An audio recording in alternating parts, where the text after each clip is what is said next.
Good morning class 12. Beta, today we are going to discuss chapter controlling, chapter number 8, last chapter of part A. So yesterday we already discussed about the meaning of controlling and nature of controlling. Fine. Today we are going to discuss about the importance of controlling. Importance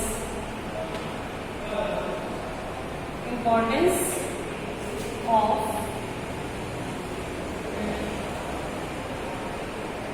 controlling. क्या importance है हमारे controlling की? सबसे पहले हमारा importance है कि जब हम कंट्रोलिंग प्रोसेस करते हैं, कोई भी कंट्रोलिंग प्रोसेस कर रहा है, मैनेजर है या फॉरमैन है या सुपरवाइजर, कोई भी है, क्यों कर रहे हैं उस कंट्रोलिंग प्रोसेस को? ताकि जो फर्म है वो अपना टारगेट क्या कर सके, टाइमली अचीव कर सके without any wastage of resources. तो this is the first importance of controlling. Accomplishing organizational goal. Accomplishing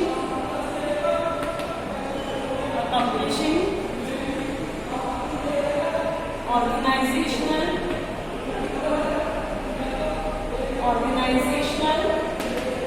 goal. हमारा कंट्रोलिंग प्रोसेस का मेन टारगेट या मेन एम ही ये होता है कि with the help of controlling process they are trying to complete goal of the organization on time. ठीक है. Controlling function measures progress towards the organization goal and involve taking corrective action in case of any division. अगर हम controlling process कर रहे हैं और हम observe कर रहे हैं अपने जूनियर्स को, और अगर हमें ऐसा लगता है कि juniors are not doing their work properly, क्योंकि अगर वो इस तरीके से काम करेंगे तो टाइम पे काम पूरा नहीं हो पाएगा, तो वो क्या करते हैं, if they find any deviation, अगर उनके हमें काम में कोई कमी लगती है तो तुरंत हम उन्हें क्या करते हैं, गाइड करते हैं या हम करेक्ट एक्शन लेते हैं उस दौरान, ताकि जो डेविएशंस वी फील उन डेविएशंस को हम पूरा खत्म कर सके. वो डेविएशंस हम क्यों खत्म करना चाह रहे हैं? क्योंकि अगर डेविएशंस रहेंगे तो firm can not achieve their targets on time. तो बाय कंट्रोलिंग प्रोसेस और by controlling function, if there is any deviations found by the managers or by the supervisor, they take immediate correct actions for removing the deviations so that the firm can achieve their goal or target on time. Fine. फिर second हमारा आता है judging accuracy of standards. Second feature is judging accuracy of standards. Judging accuracy of standard means क्या होता है बेटा? An effective control system helps the organisation to verify whether the standards are accurate and objectives. A good control system keeps a careful check on the changes take place in the business environment and helps revising standard as and when required. ऐसा होता है कि जरूरी नहीं कि हर बार आप target same रखो. भाई लास्ट ईयर हमें टारगेट रखा था कि हमें 10,000 पीस जनरेट कर रहे हैं, तो उस टाइम टर्म्स एंड कंडीशंस कुछ और थी. अगर हम इस साल के फाइनेंशियल ईयर की बात करें तो इस साल तो फाइनेंशियल ईयर सबका ही बेकार शुरू हुआ है, because corona time period is there.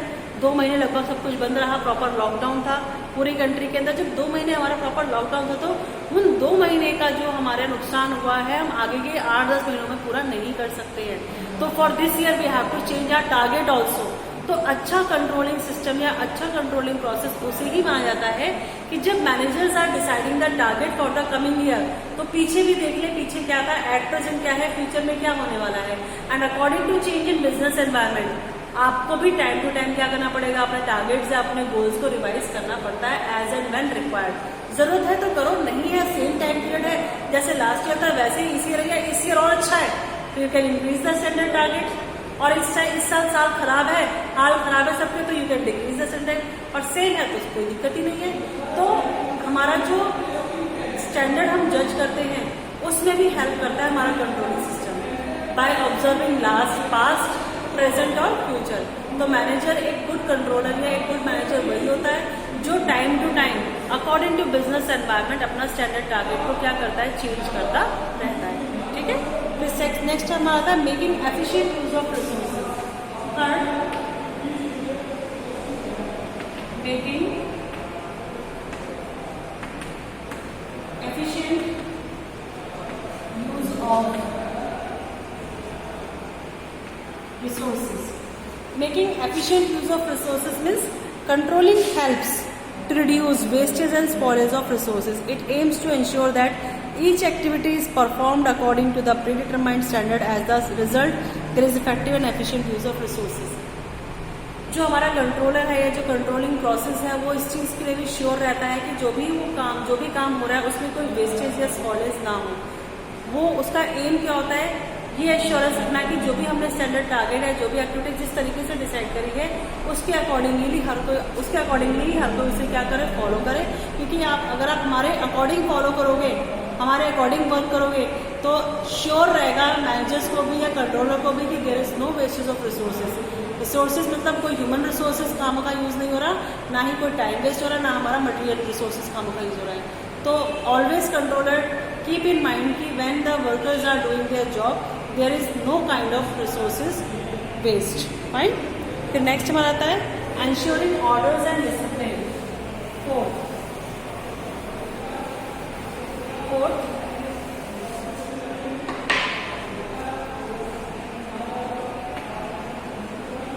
ensuring orders and discipline. Ensuring orders and discipline means कि an efficient controlling system create an environment of order and systematic way or discipline in the organization. Controlling keeps in continuous check on employees, minimize undesirable activities. अगर controlling में क्या होता है, हम observe करते हैं अपने जूनियर्स को टाइम टू टाइम या हर टाइम ऑब्जर्वेशन रखते हैं हमको, तो उसमें क्या होता है, अगर मुझे कोई बार देता रहेगा काम हो रहा है नहीं हो रहा, तो मुझे मन में डर रहेगा कि भाई मेरी चेकिंग चल रही है, बार मैं कर रही हूँ या नहीं कर रही हूँ, बैठ के बातें कर रही हूँ।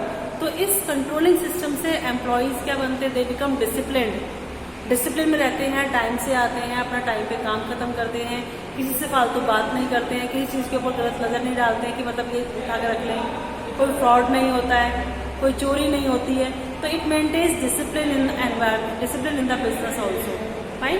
फिर नेक्स्ट में आता है facilitating coordination in action.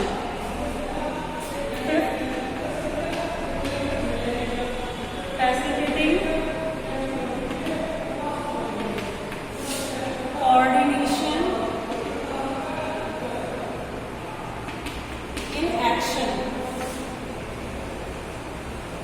Facilitating coordination in action means क्या होता है बेटा, controlling provide direction to all activities. Controlling की हेल्प से हर एक्टिविटी को प्रॉपर डायरेक्शन मिलती है कि काम कैसे करना है, कब करना है, so that the target can be achieve on time.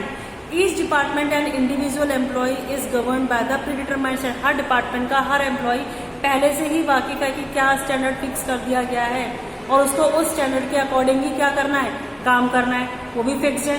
तो there is a well coordinator with each other. सब में आपस में कोऑर्डिनेटर बहुत अच्छा है, कोऑर्डिनेशन अच्छा है। क्यों है अच्छा, बिकॉज हर किसी को पता है कि हमें अपना काम कैसे करना है या हमारा काम किससे कोरिलेट है। ठीक है, तो there is well coordination in the organization if there is a proper controlling system. Fine. फिर नेक्स्ट हमारा आता है बेटा limitations of controlling.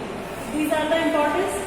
Next is limitations. क्या कमियां हैं कंट्रोलिंग में, तो लिमिटेशंस क्या होंगी हमारी, कुछ कमी भी हो सकती है कंट्रोलिंग प्रोसेस में। Limitations of controlling. Limitations of controlling में पहला पॉइंट आता है हमारा difficulty in setting quantitative standards. Difficulty in setting quantitative standard means कि जब हम क्वांटिटीज में स्टैंडर्ड फिक्स करते हैं, लेट सपोज मैंने टारगेट फिक्स कर दिया कि हर वर्कर को 100 पीस बनाने ही बनाने हैं, बट ये टारगेट हम किसके लिए फिक्स कर रहे हैं, फॉर द ह्यूमन बींग्स। और हर ह्यूमन बींग का बिहेवियर सेम हो ये तो कोई जरूरी नहीं है। हर एम्प्लॉय, जैसे स्कूल में हर बच्चा एक जैसा नहीं होता, कोई पढ़ने में बहुत अच्छा है, कोई खेलने में बहुत अच्छा है, किसी का डांस बहुत अच्छा है, किसी को गाना अच्छा लगता है, किसी का मैथ्स अच्छा है, हर बच्चे में अलग क्वालिटीज होती है। तो सबके लिए टारगेट सेम कैसे फिक्स कर सकते हैं हम, तो ऐसे ही हम टारगेट फिक्स कर रहे हैं फॉर ह्यूमन बींग्स, और हर ह्यूमन बींग का बिहेवियर अलग होता है। हम ऐसा एक्सपेक्ट नहीं कर सकते कि जो टारगेट हम फिक्स कर रहे हैं फॉर ऑल, ऐसा परफॉर्मेंस हर एम्प्लॉय दे ही दे। इसलिए for human being setting the target is very difficult. हम मशीन के टारगेट फिक्स करते हैं कि मशीन सारी सेम है, सबको 1000 पीस बनाने हैं, तो मशीन्स का बिहेवियर सेम नहीं होगा, अलग नहीं होगा। दे आर सेम क्योंकि बिल्कुल सेम है, but human beings are different, their nature are different, their thinkings are different, their skills are different. तो टारगेट्स उनके लिए सेट करना in quantity is very difficult for anyone.